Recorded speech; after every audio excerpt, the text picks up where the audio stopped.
throws up something, it will come down. Why? Not because it's wicked, not because it's unrighteous, not because he has magic, because of the law of gravity. If you know how to fly an aeroplane, you get to the cockpit and then you do the right thing and you follow the laws of aviation, you will fly the plane, not because you are born again, but because of the law. If an unbeliever gets to that same place and he applies the laws of aviation, he will fly the plane, not because he's wicked, but because he follows that law. If you sow, if you acquire acres of land, and you sow appropriately at the right season, the thing will grow and you will harvest a bumper crop, and then you will sell, you'll be prospered. Not because you are born again, or because you are not born again, but because you follow the laws of sowing and reaping. And so the unbelievers, they know the laws of working hard, and the laws of having vision, and the laws of taking risk, and the laws of having a destination, and they want it, and they rise up early in the morning and they pursue. Because they follow the law, they are able to have prosperity. But unfortunately for unbelievers, it's only perishable prosperity. But you will have prosperity. That you will not abandon God, you will not leave God. In your prosperity, you will serve God more, and you will do more good in the life in which you will live. You'll be happy now, and I can see your face there forever, forever. You'll be happy in Jesus' name.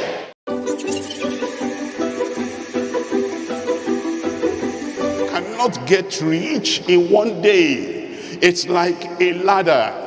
And we start at the beginning. We don't jump to the end of the ladder. That will break your bones. That will smash your head on the ground. You see prosperity as a ladder. And gradually, as you put your feet step by step, one after the other, on the ladder, opportunities will open before you.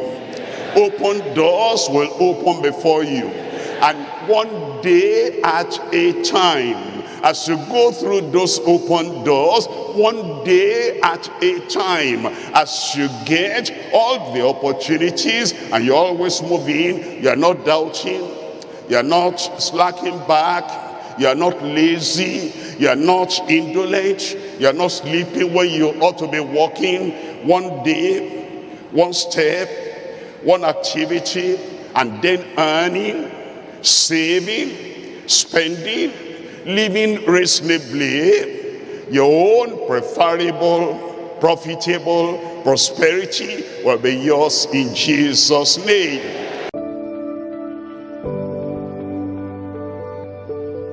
You need to desire what God has promised. If you say, I'm all right, I accept my situation, when I get to heaven, I'll be happy.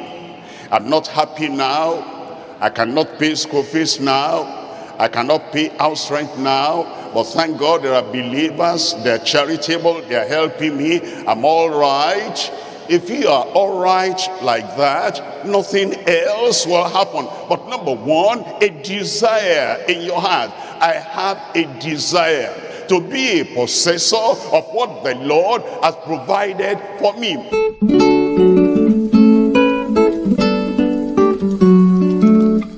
Inquire, you inquire, what are the laws of prosperity?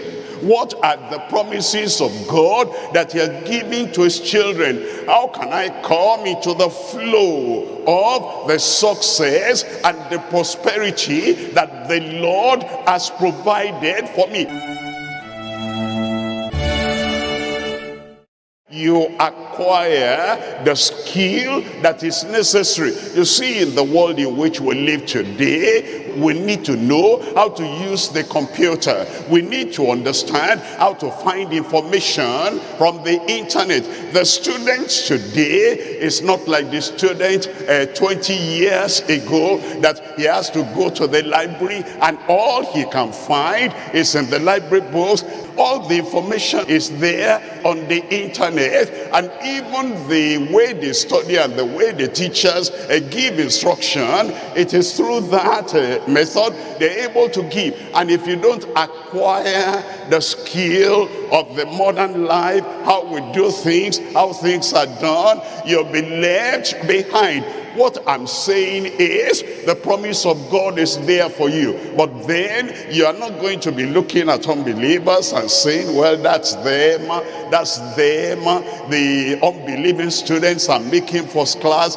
Well, whatever, I just want to go through this life. I don't desire. You must desire, because the Lord has said you will be the head and not the tail. I will not be the tail. I said I will not be the tail.